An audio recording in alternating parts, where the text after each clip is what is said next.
down to seconds now, I just don't know how many. Right. There's no third hand. I know. It's me as a gavel for you. That's, I think you ought to be able to hear me. So that's about it. I think we're done, right? Yeah.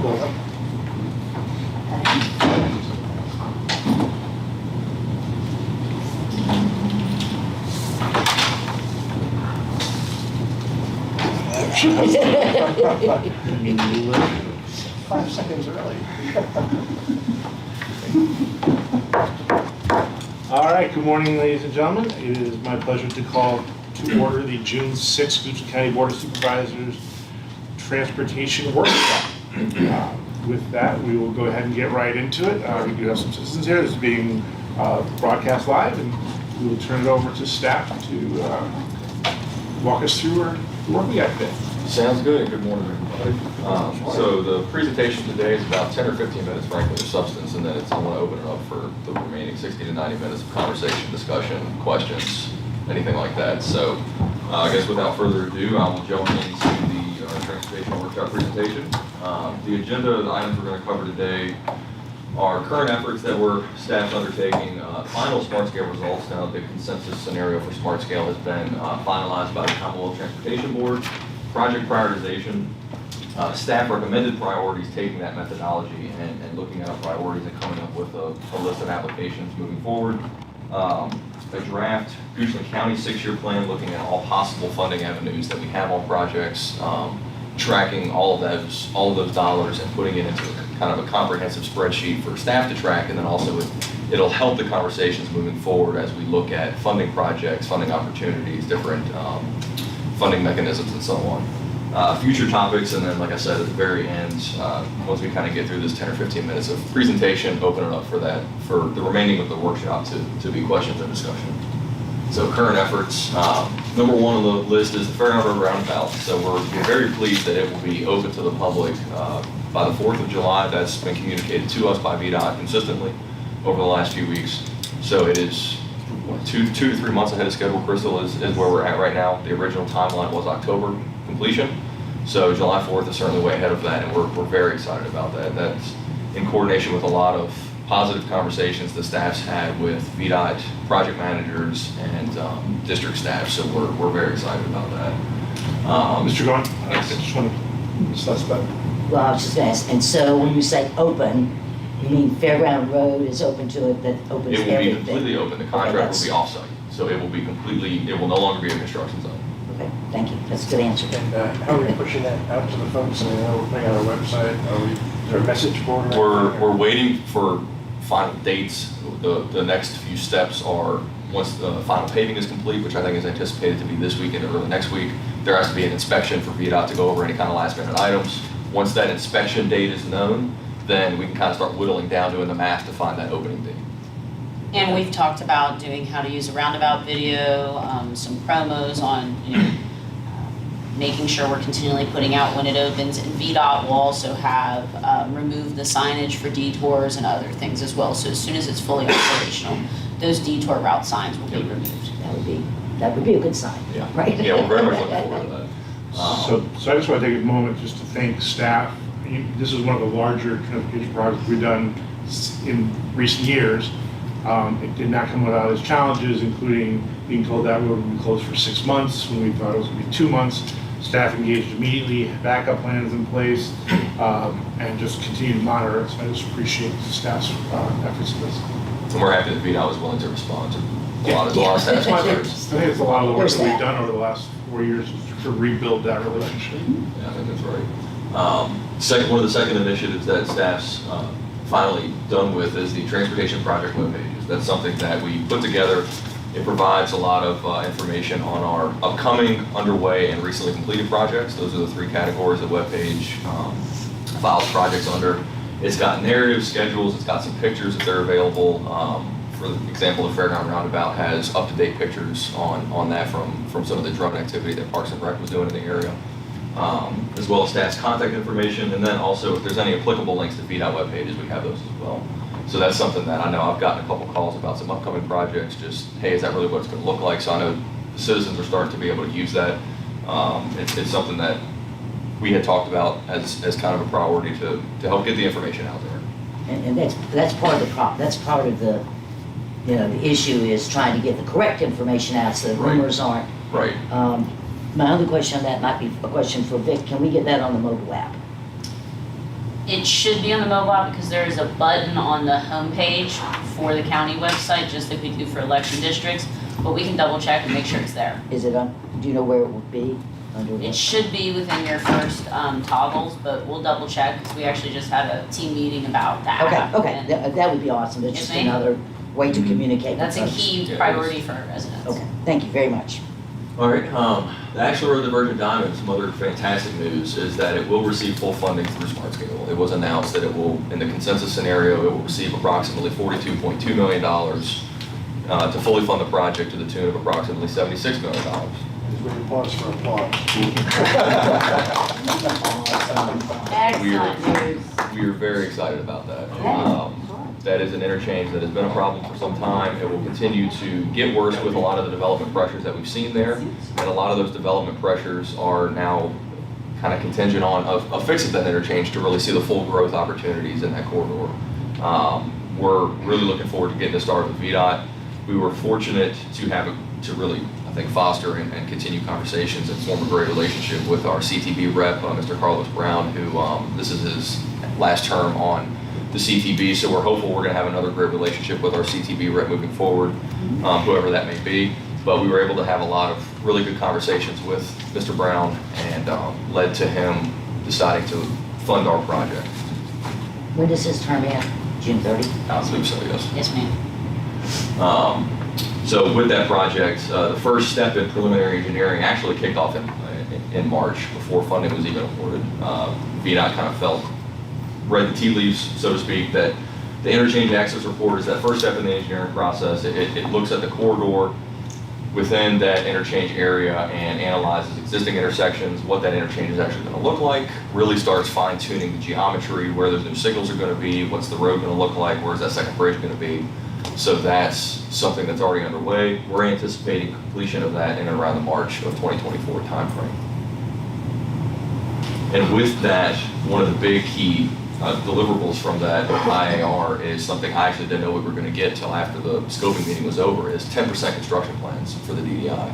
So we're really going to have a lot of good information on adjacent intersections, what does the road look like, what does reach out look like. So I think this in and of itself is a big step anyways, but then to get the full funding is, it moves the county miles ahead of where we were two months ago. So we're very excited. Yeah. In fact, Ms. McGee, good job. Miles. Regarding this, one of the things that was being proffered from the applicant was a turn signal eastbound. I'm seeing that this isn't done until 24. We were hoping that when can that work start to kick off? So they just got their SJRs, so the approvals for those signals at both the side entry and also at the eastbound 64 and Ashland Road ramps, the paperwork was all approved. So now it's a matter Which of was getting, a huge deal. yes, it was. That was- That sat on the desk for quite a while. Yes. It took a while to find those papers in Well, because VDOT's offices. so they wanted federal agencies to get involved. Yes. So again, great example of a working relationship. We wind up in better places. Yeah. Yes, it's good. So with that, the only thing remaining on those is the construction plans getting approved, which they are getting ready to resubmit those particular plans to staff and VDOT. I believe next week was their intention to resubmit those plans for 100% design. So the DDI itself will come after, what we've heard thus far, will come after the opening of that facility and the installation of those signals. So they would then be removed for the construction of the DDI. Gotcha. That makes sense. It's really just a stopgap. Yes, ma'am. It is, and that's been the intent the whole time. Right, exactly. It's a stopgap stoplight. He's on a roll. Telling you. Is this the way it's gonna be today? One of our last undertakings is the Eastern Trail project. It's very much still underway. Phase 1 still under design. We're having a lot of conversations with the impacted stakeholders to discuss potential change of the alignment to, frankly, actually meet the goals of the comprehensive plan. The alignment that was previously discussed and we applied for funding didn't meet the goal of the comprehensive plan. It provided really zero connectivity Right. to the corridor. So those are conversations we're having now with the stakeholders that the trail would run through. That's Very the dates up productive. there. We had a very productive meeting last week with some of the core stakeholders, with some tentative dates set for later this month or very early July to then discuss the exact locations of easements and the final alignment. Okay, So, progress. progress, yes. Very candid, good progress.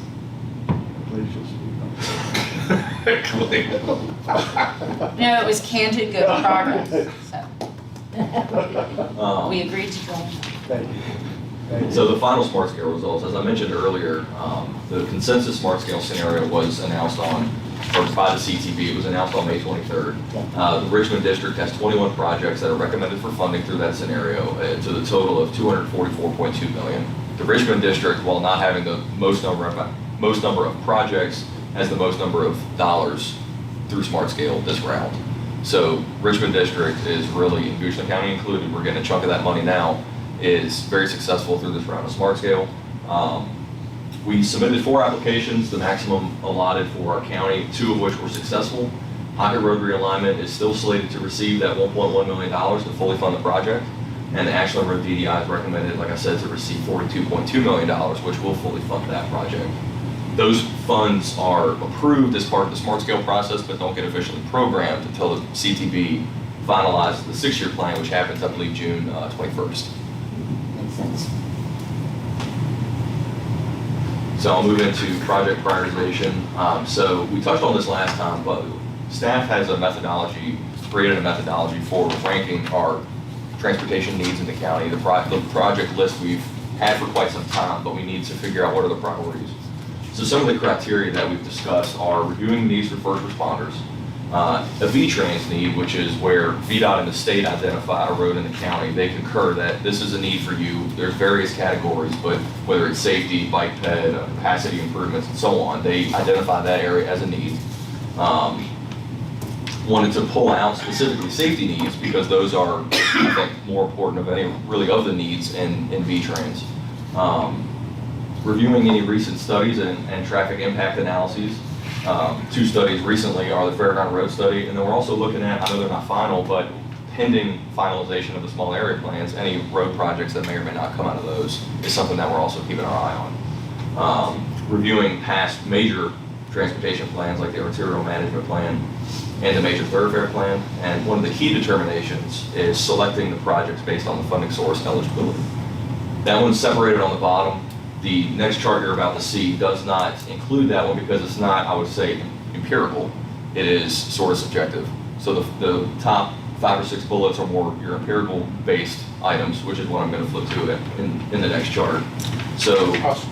yes. So, sorry, before you get too far, and maybe this is the planting a seed for our further conversation, but Okay. when we talk about project prioritization, Mr. Lumpkins and I were at the combined meeting last week with Secretary Miller. And some of Secretary Miller's comments were very encouraging in that they realize the smart scale is an imperfect system. It's decent, it could be improved upon. The question would be, when we look at some of the categories for smart scale and how they're weighted, I think it puts us at a disadvantage, which is hard to say when we just have all this great news. So, but I would like to figure out if there's a way that we can help to influence any potential changes to smart scale as it comes up, and how do we plug in, and how can the board give air cover or support to equip staff to be able to do that? So one of the first ways we've engaged in that is after every round of smart scale, we sent out a how do you do survey, essentially is what it is. And talking to some of my colleagues, there were quite a few, mine included, scathing responses as far as how they prioritize highway projects versus bike ped recreational facilities. So that's kind of a regional dissent, if you will, as far as smart scale goes. Because when you look at the empirical data, when you take the percentages and the cost benefit analysis is a big part of that, bike ped facilities are generally cheaper than your major highway infrastructure projects. Is that the right avenue for funding those projects? Should smart scale look at the more expensive leveraged applications for an interchange for a new highway and so on? Yes. Well, and I think, For safety. and I think there's gaps in the weighting of economic development, which is a big deal, if you're gonna open up, and we lack, you see it all the time, the lack of site readiness.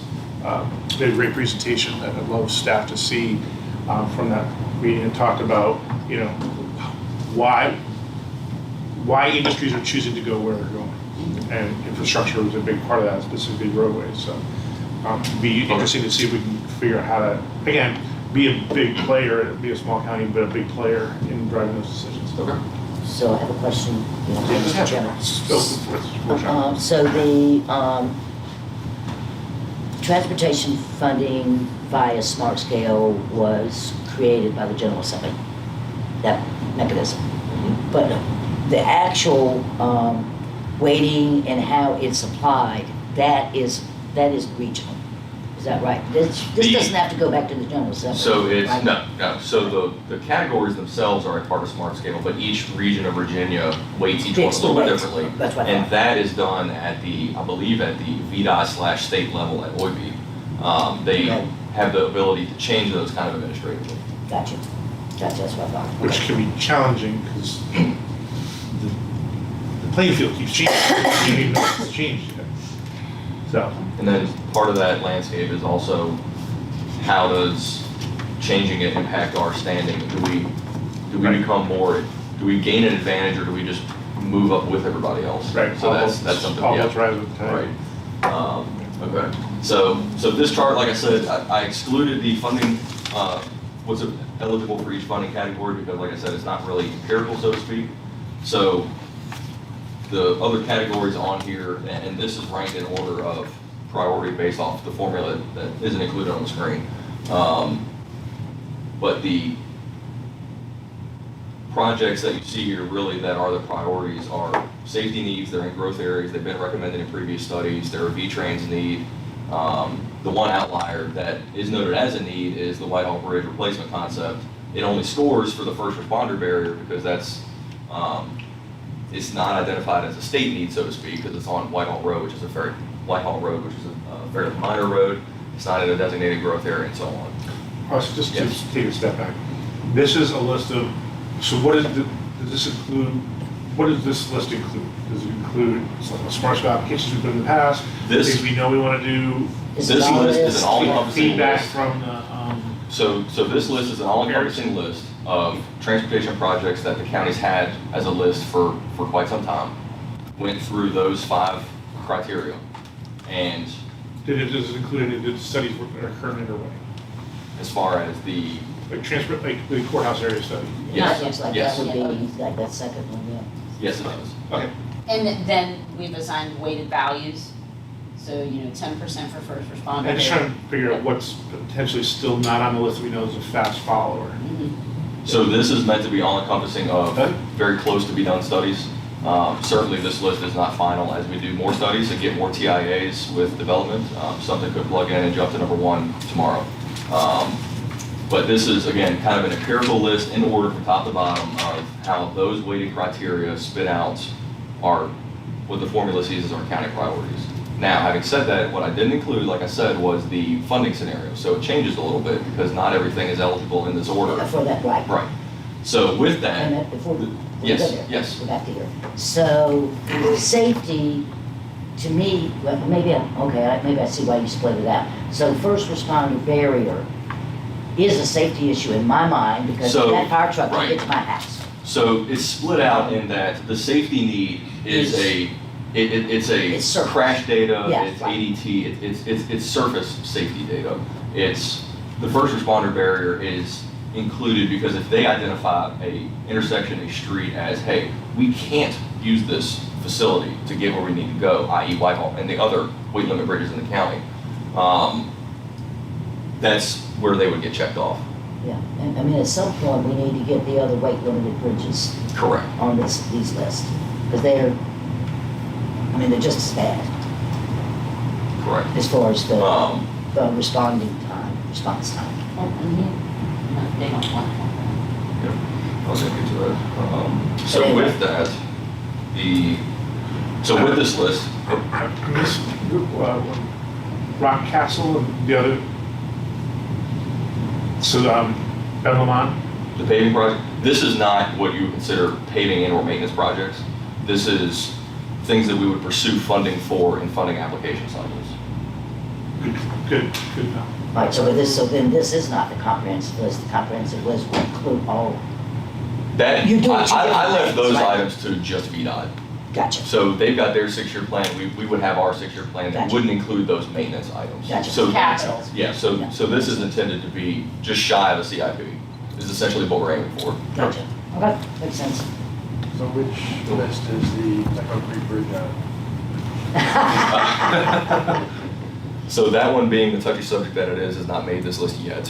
It is something that we are working with VDOT to identify, to make sure it is once again a recommended solution through a West Creek access. The West Creek interchange access report that we're looking at doing now is kind of devolved into a overall West Creek campus, if you will, access study that we're looking at not only that particular bridge, if that does pop out, but some other potential solutions that we may not know exist yet. Yeah, I mean, I said the Wolf Bridge, Parkway Extension Bridge, the Tuckahoe Bridge, the interchange, a lot of different large-scale projects in there. So that study, that's something that we just had a meeting a couple weeks ago on the scoping document that we're excited, hopefully kicks off very shortly. That will kind of give us some, I would say, final answers in the West Creek area as far as that inter-county possible connectivity, as well as Wilkes Ridge connectivity. But we paid for a study. We paid for a study about 4 years, maybe longer. And that study is continuing, and that's the exact same study I'm referencing now. Okay, good. So we haven't outlaid any more dollars. That study's just been delayed to the point where it's now taking off because we had to, the proposal to put an interchange there with no road to connect to, VDOT was kind of like, we can't really study that. So it was, okay, what do we do? You paid us, what are we gonna do with your money? We've devolved into a more of a comprehensive access review of the West Creek area from, don't quote me on this, but Broad to Tuckahoe Creek Parkway, Hockett to 288, the county line area. It sure could make a difference in, transportation needs and I think so. in Oh, the, that's for the whole, that whole area. That whole area. The pressures are gonna build on Broad, the pressures are gonna build on, Yep. 6, Yep. and down at Oak Hill and all that. Right. The traffic pressures are just gonna build, and this could be a traffic pressure release now. To Right. take some of that pressure Right. off, so. and with a speeder coming here too. So I think we're getting all really three It's ends all of that part county. of- We're getting the Centerville area, we're getting this West Creek kind of middle area, and then eventually when Speedo completes, that will be really the entire eastern end of the county from an access standpoint kind of review. That's gonna- Can you tell me what V-Trans is, like 30% high score? Can you, and I'm sorry if you said this earlier, when you started the presentation, but what does a V-Trans need? Can you give me?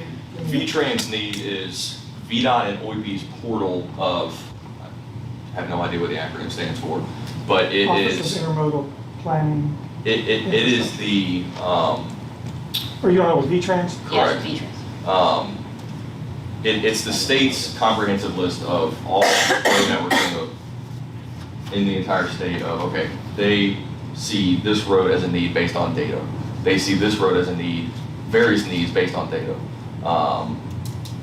It looks at things like interchanges for safety needs, urban development areas, which the county has quite a few of. All roads within urban development areas are automatically considered needs on V-Trans, so they automatically check that box. So it's the state almost concurring with localities saying, we agree that this is a need. Okay, all right, so we're taking the state's independent concurrence as a supporting for our priorities? Having V-Trans concurrence, you almost have to have that to get state and or federal funding. Okay, all right. So, well, I'm just thinking a lot of things made so V-Trans has a pretty big list. Do they within their list, do they prioritize? They don't. It is just a comprehensive project list of this road, we see a need. They don't tell me how to fix it, they just say it has a need. And they don't tell you what that need is relative to other needs that they've identified? It's just a need. Okay. Russell, is it just me, or is there a slightly darker line on the fourth line down? It's And what's the significance of that? it's just how the Excel spreadsheet came to the PowerPoint. That's all it How's it is. frozen pain?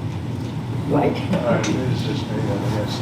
And it looks like the one below it has all the same 4 X's. No, that's There's nothing, okay. not. I think it's just how it visually came in with the Not a problem. pixels. Thank you. So the Wilkes Ridge, back to that Wilkes Ridge Parkway extension.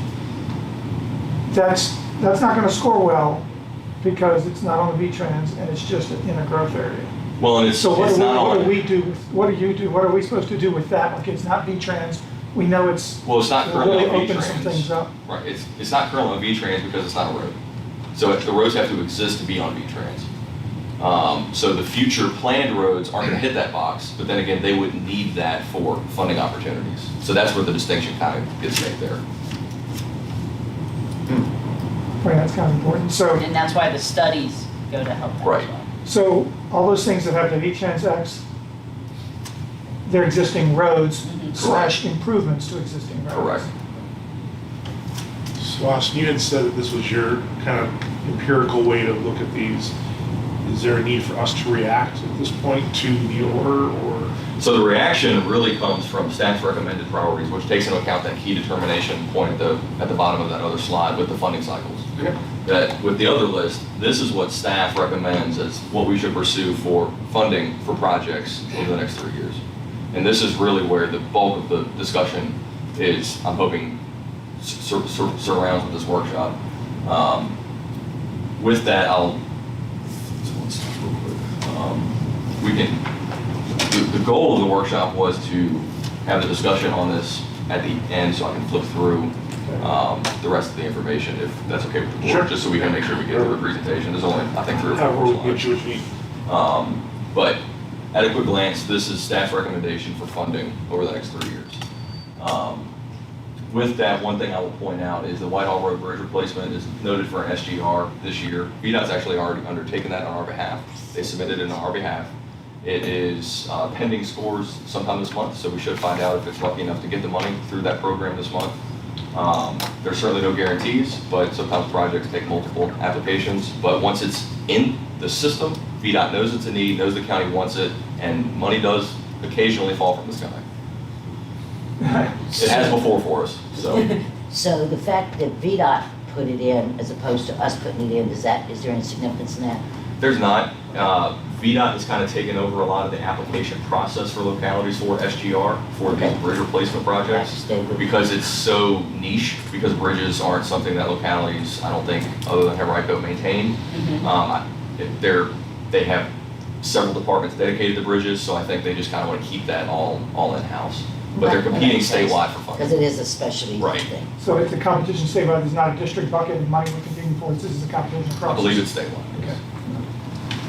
One nice thing though is it doesn't count against your ability to submit applications, right? Oh, it's so not they didn't one take we- one of our spots, if you will. Correct.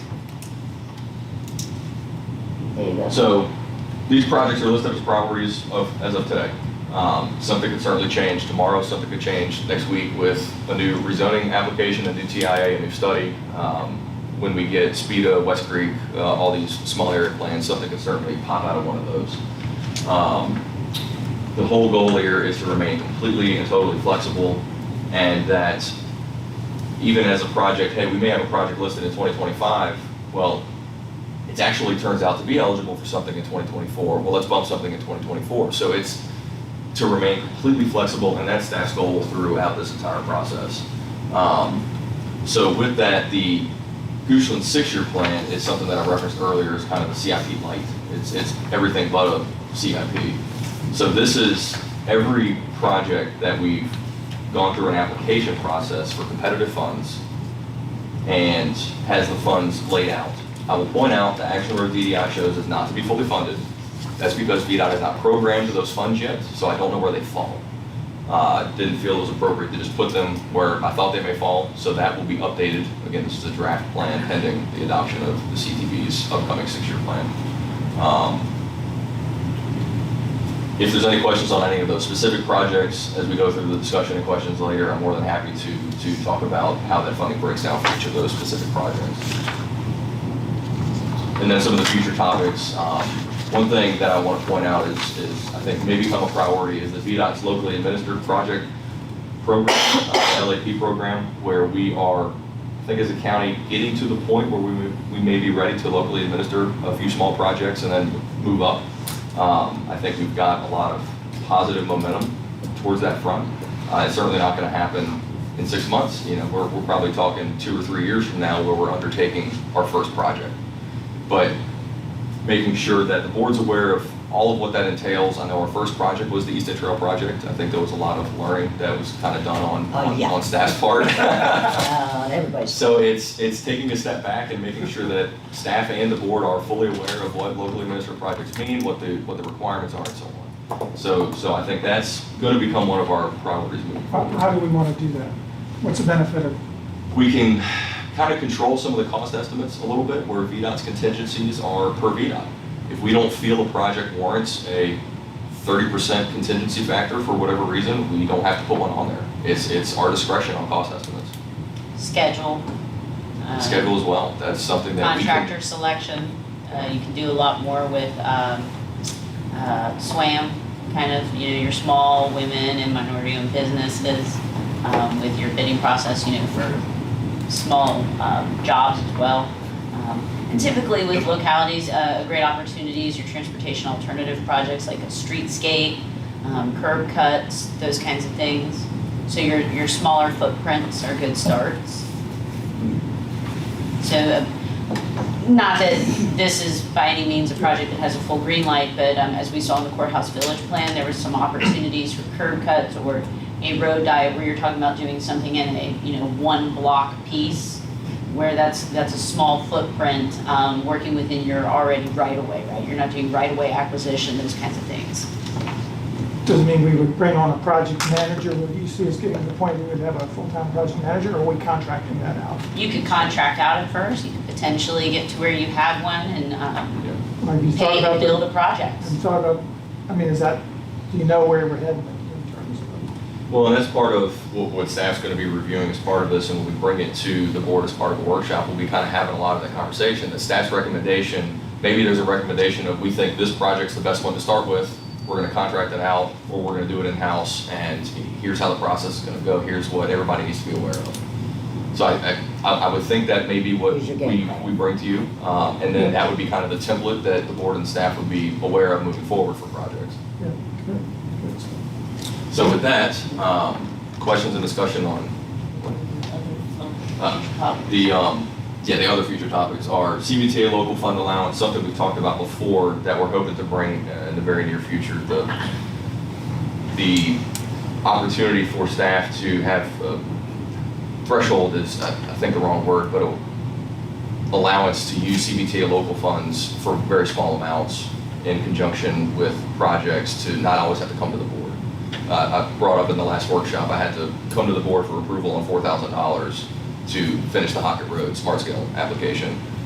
Fortunately, the timing's all worked out, but $4,000 is something the staff feels would be appropriate to allocate in that regard. We're still working through the technicalities of all of that, but we'll have all that ironed out when we do bring a recommendation to the board. CBTA scoring? CBTA scoring and TPO scoring are going to be two items that we're going to bring forward just consistently as application cycles go. CBTA opens up for applications this fall, and TPO's new application cycle recently closed. And so has the TPO adopted it's a CBTA, that we can take, that's on the CBTA side, to fund one project that we just pick, we can say, that's our Those rules have been approved. Okay. In your priority list? That has been baked into that, yes. Which, I was trying to read which one of those. So that one is the Fairground Road Main Road Roundabout. It is not eligible traditionally for CBTA, but that was Okay. staff's recommendation for the one-off, the wild card Gotcha. project. I saw that one there, okay. So that one, and we don't have any idea of cost, other than, We have a planning cost estimate from the Fairground Road study. However, planning cost estimates are notoriously low. okay. Do you remember what that number is? It was to the tune of about $3.5 million, but the one right here was 5.5. So Gotcha.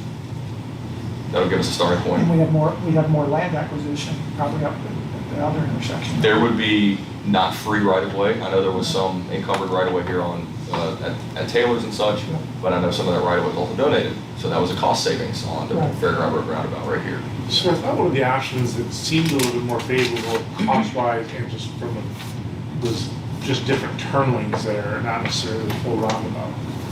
So the turn lanes, That was one of it the- is staff and VDOT's opinion that the turn lanes don't actually solve the problem. The problem, the intersection is failing because of the Maidens Road approaches. Putting turn lanes on Fairgrounds Road does nothing to get traffic off of Maidens Road.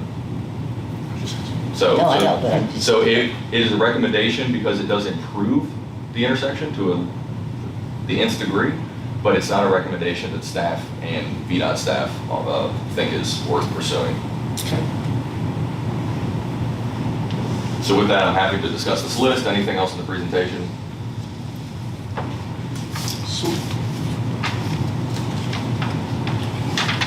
So you mentioned CPTA scoring takes place this fall. The application cycle opens up this fall, so scoring would be So the next. ones for 23 are really this fall. Correct. So for instance, 288, the additional lanes, Yes. those So would be, they would be scored in the spring of '24, and then funds would be allocated in 2024, and then projects would then get agreements and start moving forward 2024, 2025. okay. So the 23 is really the fall application. Correct. This is an application priority table more than anything. It isn't meant to say that we're, Getting money. this year we're doing. Correct. No, sir. This year we're applying for future funding to maybe do this later. Okay. On transportation. Yeah. The I-64 oil bill, will that get us to 100% funded? This will, yes. That's the revenue share piece Yes, that we yes. agreed to. Yep. In conversations with VDOT that we're roundabout, it's relatively low ask through revenue share. We're fairly confident that's going to get fully funded through. But to your point, the local is local, so the Fairground Road Extension, that'll be moving forward on that. Correct. All the Fairground Road things flow from the study. Yes. So the Hawktown turn lanes, the That lanes was, are that was in the, roundabout. that was in the study, Yes. recommendation. Yes. So the 288 southbound, that's the auxiliary, what? This one? Hard shoulder running lane. Hard shoulder running lane? Is that just because that we pulled it this time, or just No, so such a gap? we pulled the, this was the project that had funding that we stripped from the DDI. Right, which we really, because that's a big one for Right. Orlando. Yes, so with that, we did commit that we would continue to Right. pursue funding for the auxiliary lane. The 288 southbound hard shoulder running lane is, it's obviously the companion to the northbound hard shoulder running lane that is going to be fully funded, not through Smart Scale now, it's, I think, going to be through the budget, through the state budget, but that's going to be fully funded. So that's a project that's going to be underway. The Route 288 STAR study that was circa 2018, the southbound hard shoulder running lane provides significant benefit to the 288 corridor in Gibson County. It decreases the delays we certainly were seeing when folks were back in work full-time, 5 days a week. With those companies opening back up pretty consistently, at least on a hybrid schedule, we're starting to see some of those delays again in the West Creek area on 288. So staff thinks it's a project that we really want to move forward with. And it's an expensive project, which is why you see it both here. The intent for the CBTA application is for leveraging funds, and then apply for Smart Scale in 2024. And 25 southbound auxiliary lane. Yeah, southbound auxiliary in 3 different places. And, So the reason, if you see a project in multiple places, it's we're gonna ask for leveraging funds here, use it for Smart Scale. So we may ask Coming for back. 30% of the funds of the cost estimate here, ask for the remainder here. If for some reason we're not successful, we may explore one of these two options, revenue share and or CBTA, combination of the two to finish off the project. It's our roadmap. So, Tara missed that one. Miss McGee was that. Apologize. It's our roadmap and strategy for kind of how we're laying out, Different avenues to pursue. you tossed out 30% there, and that was my question when you were just answering that. When are you gonna decide, that 30% is what we want to apply for CDT, that's the amount we want to leverage? And how do you get any sense of? Part of If that's a that, trade secret, maybe don't say it. no, part of that is, as we work to get the application straight, part of that is submitting an updated cost estimating workbook, the VDOT workbook, so everything's gonna go through the VDOT system now, so it's all apples to apples. If a Yeah. cost estimate jumps, okay, maybe full funding at $25 million, let's say, is probably more than CBTA could give to one particular project next round. Let's shoot for 10, 12. Maybe CBTA has a sweet spot now that it's starting to get out of its infancy stage. And then we shoot for that. Maybe it's just shy of being a guarantee, but let's say we get that money, then we know we can roll that into Smart Scale. And Smart Scale we know has a sweet spot of 5 to 12, 7 to 12 million dollars. Pretty much anything in that range will get funded in traditional Smart Scale rounds. Moving forward, it may change, but that's what we've seen historically. So you also gauge that if you have a $20 million project, 10 and 10. So you kind of wait, but it's all dependent on the updated cost estimate. Yeah, yeah. Right. Remind me again, which of the 288 projects, money was diverted to the Diamond? The auxiliary lane. So that's a full extra lane, Right. traditional lane from Broad Street to Oak Creek Parkway. Not the, Correct. So our shorter running lane, the southbound will be from West Creek Parkway to Route 711 in Powhatan. right, because it goes into, Yep. across the road. Crosses the bridge, you're not gonna add a lane to the bridge. It's the way to add a lane without adding a lane. Right, exactly, I got you. Do we know, Plan RVA submitted that last round. Do we know if they're planning on continuing to submit it? And those will be continuing conversations. I think they did submit it last time. It would be staff's intent right now to take it on, assuming they won't. But if they do, again, being flexible, it frees up a slot. Okay, what can we slide in? What now is eligible and so on. So those are just continuing conversations. Do we, this is shifting away from that, but the additional interchange on 288, just, that was a study being done of some sort. Correct. Right? Where is that?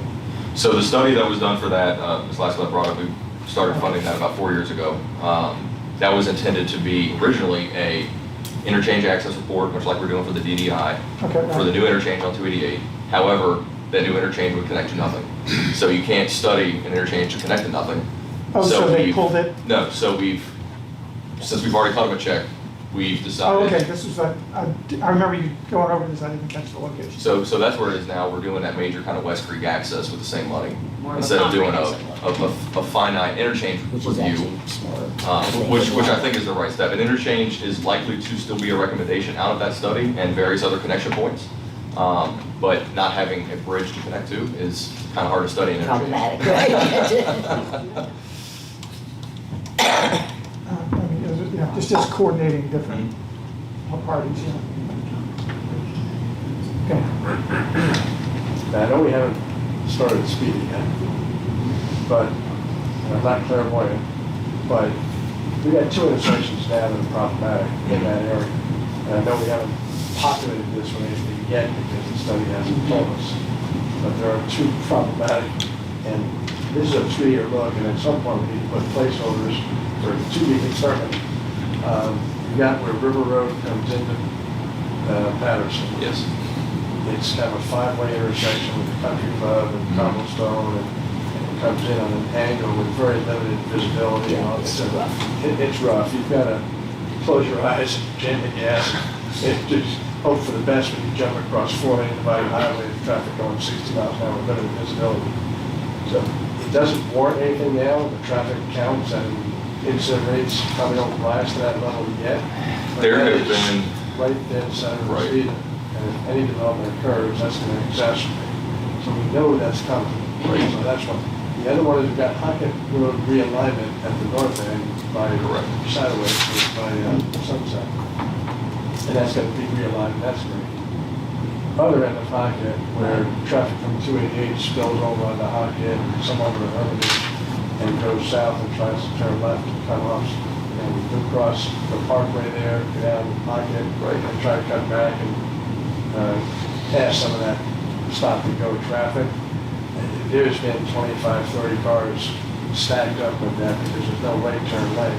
So if one car wants to turn left on Patterson, and again, jump across 4 lanes, and then if you have a timid driver that stay, waits for it to be very safe. They're still there. Yeah. 10 cars that want to turn right, they could just turn right and go, they're just stacked up. Another 15, they're waiting to turn left. And so we already have, my point with that is we already have a kind of failing intersection at certain times of the day, not all day. And again, that's not dead center in Speeda, but it's any development on Hockett in Speeda area, those thousands of acres, is going to exacerbate that as well. So now again, we haven't finished the study, we haven't started the study. And I'm not clairvoyant, but we've got 2 intersections now that it doesn't take much foresight to see that those are going to show up on this list very soon. And yet we got a 3-year look with no place on it. So I don't know exactly how to work that into this conversation, but we know it's coming. And we ought to account for it in some fashion and say, there's going to need to be something Absolutely. coming out of that study. At least a So- recognition of it, right? And we're very Nothing keen else. on that, so I think, So part of that is, as we get new projects, it's going through this and then seeing, hey, if it jumps to the top, then absolutely, it's gonna bump something on this list. Then we'll have that conversation internally, and it'll be potentially a future workshop item or a 2x2 item to say, hey, look, we're gonna move forward, we're bumping this TPO application, for example, and we're gonna use Pocket and Route 6 instead because there's a clear, absolute need. It's got a grade of an F or below if it could go that far. And it's just, it's not good, and we have development pressures and so on. So I think that's, unfortunately, like you said, I need the data to be able to make that recommendation, rather than just arbitrarily picking intersections, throwing a dart on the map, saying, that sounds great. So it's premature to raise the idea that we got stuff coming around the corner. And we'll just wait for it to come around the corner before we. I don't know if it's saying it's premature, but it's based off the data we have now. This is the list that staff can recommend to compile. But as new development, like I said, we could get a TIA submitted tomorrow. That may change this entire list. I mean, I go back to the DDI has been a priority for some time, but one rezoning application made a priority numbers 1 through 10 overnight, and we dropped all of their efforts. So everything's one study away from being priority number 1. Okay, so it's a living, breathing document. Yes, sir. It's not just living granite, and it's not, but, all right, I just, fired that warning shot, let people know there's. I completely understand. Lawson, would it be Ready. possible to just have a list of future impacted areas for us to at least have some indication that these are intersections, these are stretches of road, these are things that Future areas we of know concern. are going to be an issue one day, so they're there. And it's like Ken is saying, it's there, it's in our horizon now, because we've identified it, and then people can add to it as, again, a subdivision comes in, adds 200 cars a day, and suddenly, boom, we put a new intersection on it. Well, that's certainly a list that we can compile, kind of calling it known areas of concern. That we then have a list of problematic intersections or stretches of road, and then, hey, we got a TIA that lines up with a known area. Okay, now it's a project. Just a little more proactive than reactive. Yeah. Because right now it's just in people's heads, let's get at least.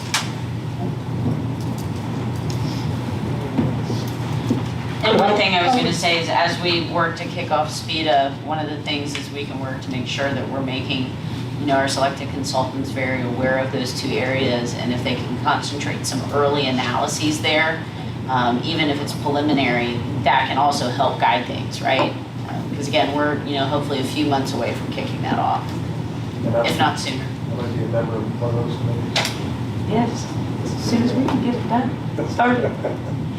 Sounds good. But overall, one thing staff does request from the board is a general concurrence with the 2023 application of recommendations from the board or from staff as far as CBTA, TAP, and then revenue share / local for the Oldville Road interchange. The 4 CBTA applications, Route 288 West Broad Street improvements is a follow-up from a smart scale application. It was indicated in Route 288 star study, Route 250 star study, the most recent Gaten IAR that Director submitted to the feds for review. 2 other Route 288 improvements we discussed, as well as that Fairground Road, Mains Road roundabout.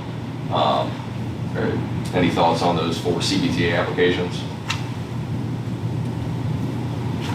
And again, it's kind of to be determined as far as what we're asking for monetarily, because we don't have updated cost estimates on all of those just yet. What is CBTA, how the TPO, We're so limited in what we can go for revenue sharing and CBTA that kind of, based on the criteria, so it's kind of dictated outside of our control. That is part of it. The one good thing is that we do have that one wild card now, The one, right. which opens up, the roundabout. It's so do you need, I'm sorry, but CBTA, do they have, are we applying for funding for the projects, or are some of these just like, We're applying for funding. for the whole project?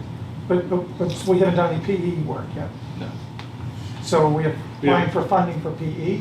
No, we're applying for funding for the full project. So how? But that percentage is to be determined based on new cost estimates, how much is going to be available through CBTA. So the money that they give us would first be used for preliminary, It could be used at any stage for the project. The CBTA region that we have on the Oval roundabout is $606,000 allocated in FY '28, so that's going to be used for construction. So we knew we were going to need it at some point, so we applied for $600,000, got it. But there's no caveat as far as it must be spent on PE right away or construction. That answers your question. So we could do PE ourselves if we wanted to start the project Correct. going. We could pay for a preliminary engineering report ourselves and not have to wait for CBTA to decide to do it.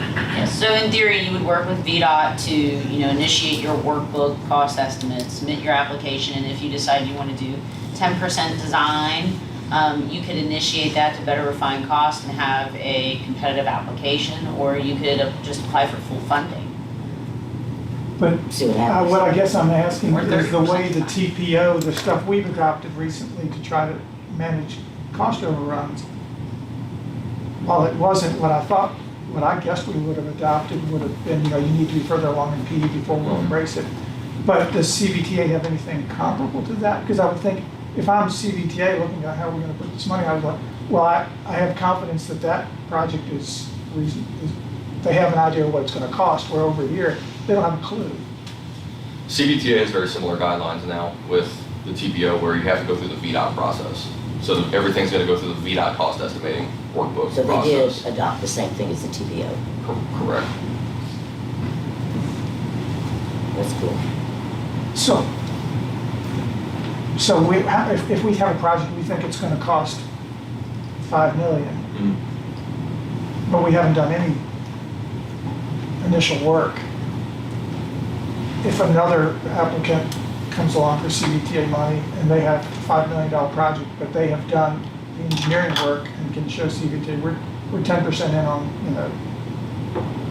this project planning, isn't that going to be exponentially better application than the other one? My understanding is the first blush of CBTA when they released when Plan RVA and CBTA staff released the scores, it's all empirical, much like Smart Scale.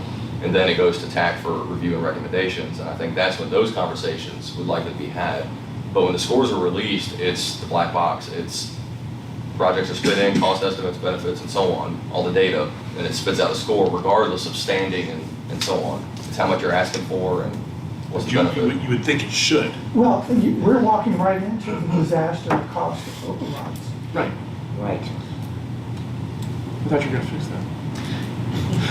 I think there is an opportunity, as Austin is saying, though, at the TAC level, the Technical Advisory Committee, where there's, the staff from all of the member localities, where then they discuss at a technical piece of, is this a realistic cost estimate? Is this a highly complex project? Is it achievable within the time window where we're trying to get projects done within a 4 and 6 year time window, not that they're taking 10 years?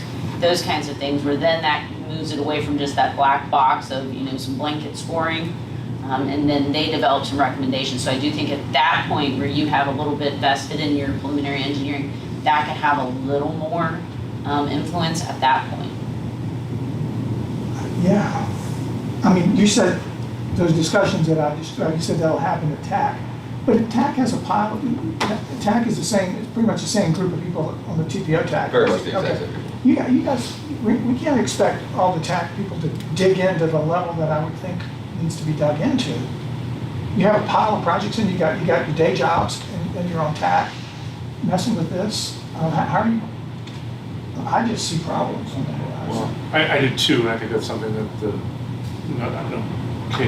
kidding aside, leadership at RTPO and CBT needs to get together and say, okay, we need to agree on what level of estimations are we going to require for us to consider How we're gonna do this. giving you money. Because and then this is an incentive. We were jokingly saying on TPO a year ago, oh well, I'm just going to slide this application in. Exactly. And here it is. This is a $5 million deal, but I know that if it comes in at 5 million, I'll fall over, because that's cheap. Well, So it's coming in to, at 10. to combat that, one thing that the TBO TAC, which should have been adopted through the policy board, was everybody has to submit the VDOT cost estimating workbook, which is a validated estimate that everybody's going through apples to apples. If you choose not to do that and submit your own estimate, and you need more money, you cannot come back to the TBO. So I think what Austin may be saying is that while we don't have studies, the workbook acts as an So this estimate. workbook is gonna take care of the concern? It does very, as detailed any an kind of estimate rock. as you can do on a high level concept, let me put it that way. It goes as detailed as you could possibly get with contingencies left and right. Very, That- very high contingency. At this level, every project would likely have a 30% contingency. Perfect. That's just the way the workbook is set up, but it's the TPO specifically, if somebody chooses not to use the VDOT workbook and submits their own Right. $5 million estimate on a $20 million project, well, you're not coming back to the TPO for the rest of that money. Right. That's what TAC approved. Right. All right. I mean, it's a good point. That's a super good point. That's been part of the problem, and some of this funding. So, It's interesting that, is there a cost to running through the workbook? No, it's free. VDOT provides training for I mean, but all if we have a right-of-way acquisition and things like that, is that all in the workbook, just to give you some ideas? It has spaces to apply acreage and then also fair market value to that acreage, but that's data that has to be input. A lot of Right. times, the smaller localities, we're going to be relying on a lot of our consultants to be doing a lot of this work for us. For the CBTA So there is some applications, cost, we'll have some cost of putting together an application. there will be. For example, the 4 CBTA applications, I've preliminarily reached out to one of our on-calls, just, hey, would you be interested in doing this? I met with them, sent them all the data. I'm still waiting on a cost to pull together 4 cost estimating workbooks, 4 concept sketches, updated concept sketches, and any narratives we may need as part of that application process. Much like any of the other application processes, we get consultants for Smart Scale. Right, sure. The only one we don't need one for is revenue share, because the application is so complete, having gone through so many rounds of funding, that VDOT said we don't really need anything else. I actually got an email today, the pre-application for revenue share for that roundabout is, she had very minor comments. It's, we should go right into the final application stage, and we shouldn't need any other expenditures on that particular application. But the 288 projects, hasn't a lot of work been done on those as well? They have, but we're seeing that, and don't let my head off, but the estimates from Smart Scale are still going up. The estimate for the Oldville roundabout we received in Smart Scale as part of revenue share has gone up from Smart Scale. So Ugh. the estimates, so part of those undertakings would be getting new cost estimates for those 288 projects.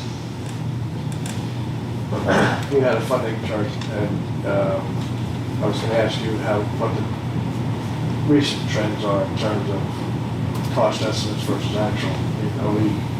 Inflation, is that still driving things higher? My last few Because conversations, These are the next 5 years, we Right. have numbers in there. I mean, how real are those numbers, right? I mean, anyway, back to, my last few conversations with VDOT, that they're steadily seeing cost estimates bids be closer to cost estimates, but they're still above cost estimates. But they're slowly reaching that synergy. Okay, Very, so- very slowly. what we've got there now, May come what we're down. thinking is actually close to where it actually is gonna be, as opposed to in the past where we go to school and cost What X. we're very hopeful for is 30% more. what we're very hopeful for is a project like the DDI that is significantly, the 80% of that project, let's say, is in construction, the cost. 80% of that cost at least is in construction, if not more. That by the time we get there, 2027, 2026 timeframe, when we start that process, that things have then come down and resettled. So the contingencies they've put in more than cover by that point what the costs may be. Am I making sense? So I guess they're banking on futures. The runaway is minimizing the runaway costs. So we're starting to see a normalization of costs for now, even though it's still higher than what it was 2-3 years ago. So it's starting to normalize and balance out. And we're starting to see some projects come in under their estimate, not substantially, but in under the estimate. But keep in mind, the way VDOT's now doing their workbook, they're building contingency into each phase. So if you're only saving 10%, there is a 30% contingency. But that is a better indicator than where we were 12 Good months sign. ago, where each time you went back and updated your workbook, add another 10%. That was my question. Are we Yes. still in that mode, or are we? No, we're starting to see a little more of a normalization. Still higher than it was 3 years ago, but yes. Yeah. 3 years ago, the 30% contingency was proving to be wholly inadequate.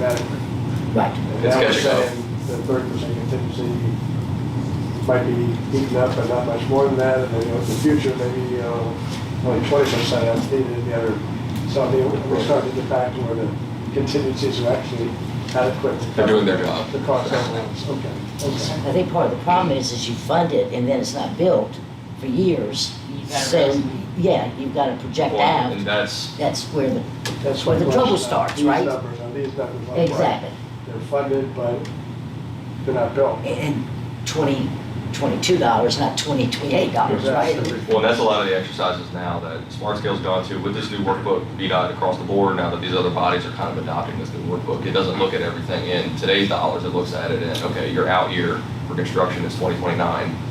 What is that inflation factor? They're steadily applying 8%, 11% in some cases, inflation across the project lifespan to hopefully capture everything. Now, they don't have a crystal ball either, but they have been very, unfortunately, reactive, but to the degree that they can be proactive. They're trying to be so overly cautious on the workbook now.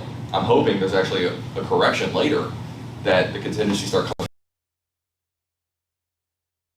out where it should be. Yeah, like headline inflation hit double digits briefly, but the Fed's target is 2% long term, so they're gonna get us there over time. There's still gonna be some inflation, but it shouldn't be 10%. But this comes back to our CIP, which is a 25-year look. And if we put numbers in year 25, or year 2023 numbers, we're just kidding ourselves. And one good thing, as Austin noted, the workbook is accessible to, each locality's transportation manager. So we do have the ability to go in and update, annually. So, we can, as, climate changes, so to speak, financially update some of those outlier years with project estimates as well. And the other thing I will say is VDOT has gotten reactive in some good ways as well, as really starting to put thresholds and requirements on localities to execute projects timely. So it's not just that you can get the funding and take 7-10 years to really start to have movement.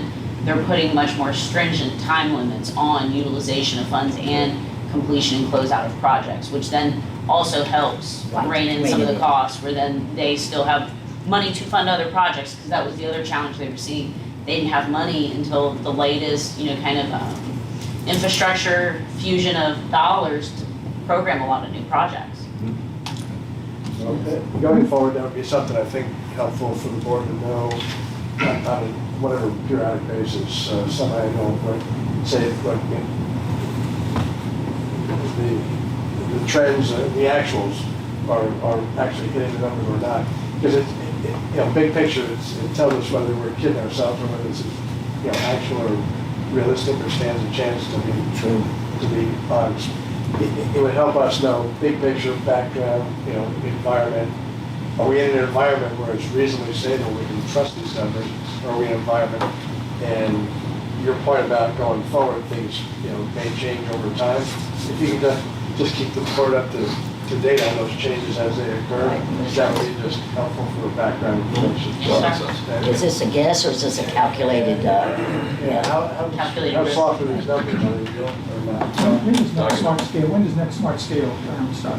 It opens 2024, so funding would be June of So when is your 2025. Okay.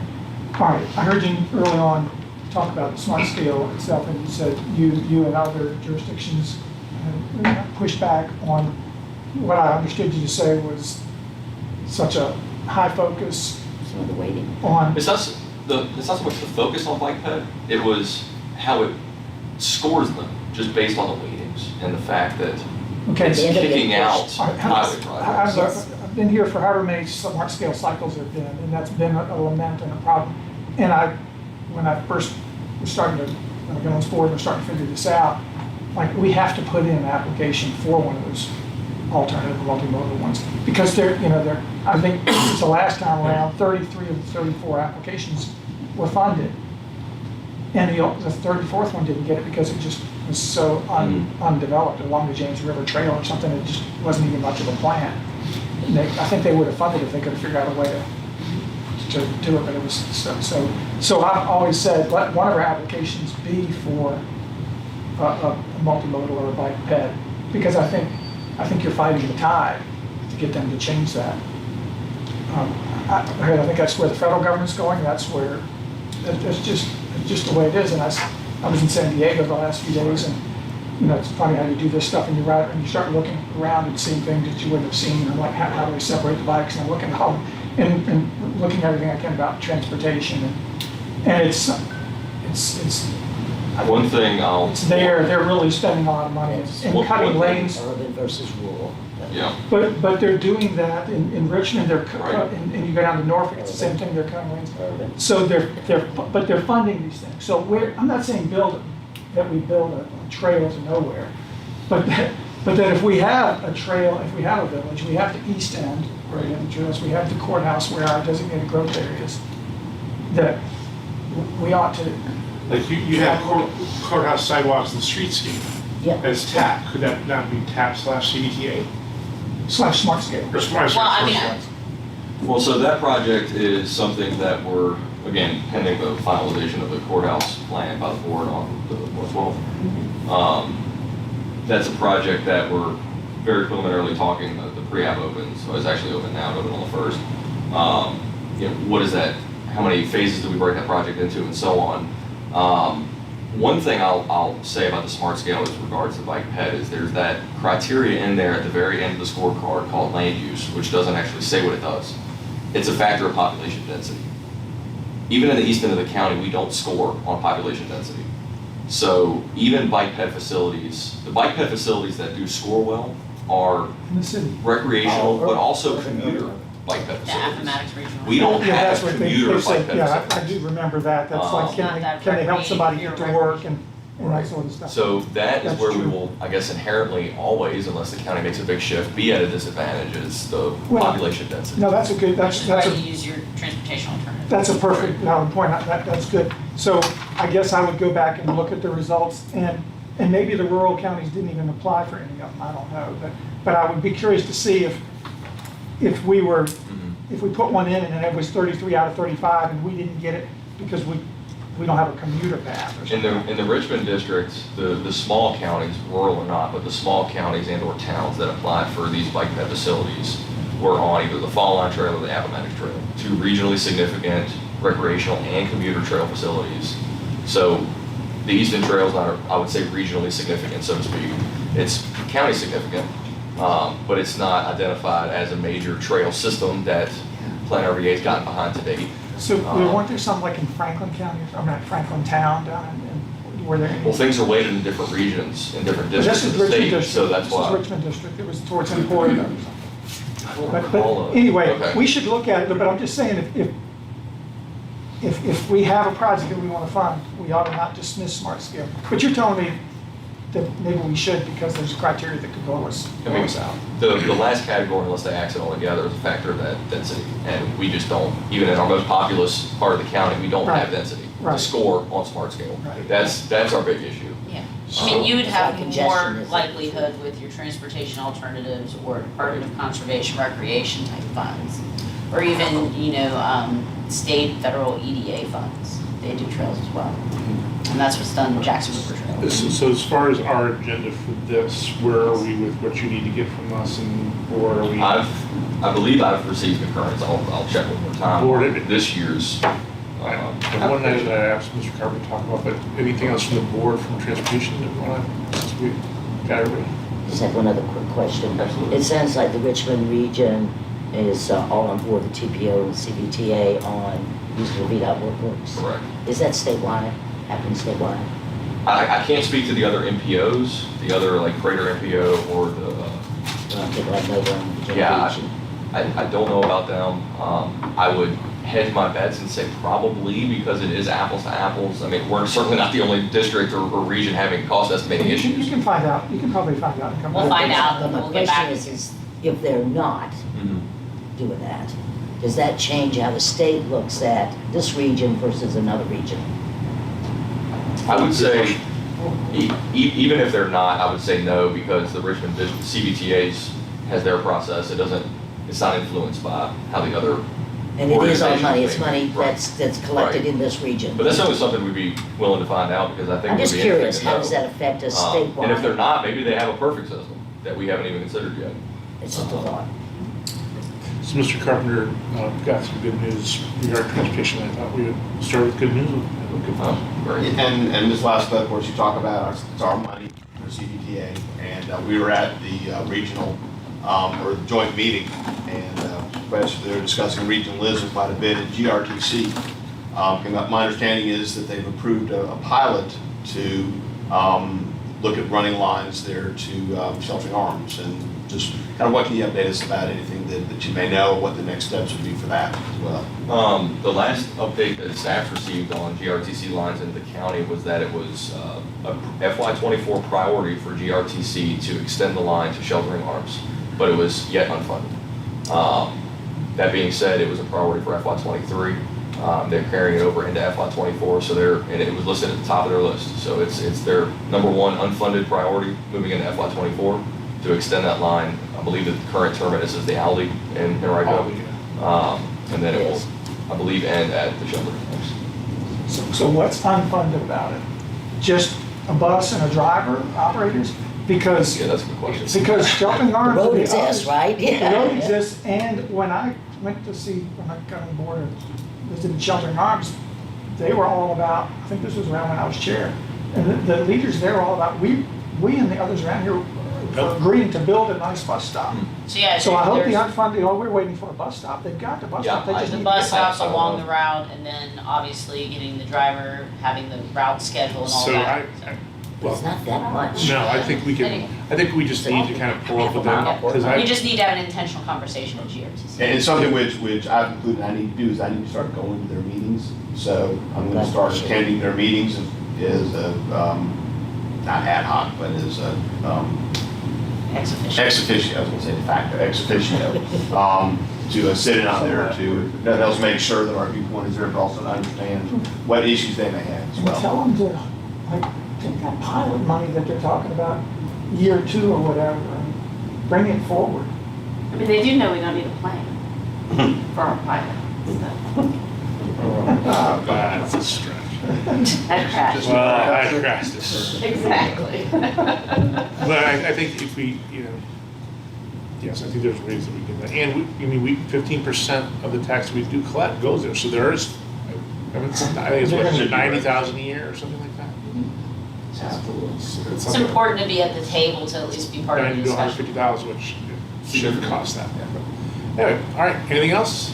Well, That's all I'm doing. You brought up GRTC, Yeah. while we're doing with the, what do they call it? Small areas, Yes, thank you. microtransit study. The Well, that's what I was microtrans. saying, don't We do have- that. We got pushed back on that, so we're not even in this first round of pilots. Oh, We're in thank the God. second. Yeah, we're phase 2 if there's any outcomes with phase 1 that would, advance a phase 2. Yeah. But the Phase thing- one was ridiculous, The thing we need to keep in mind, totally. the thing we need to keep in mind is CVTA needs to approve these things. So I think that's the place. I mean, certainly I thought we should sit down and talk to GRTC.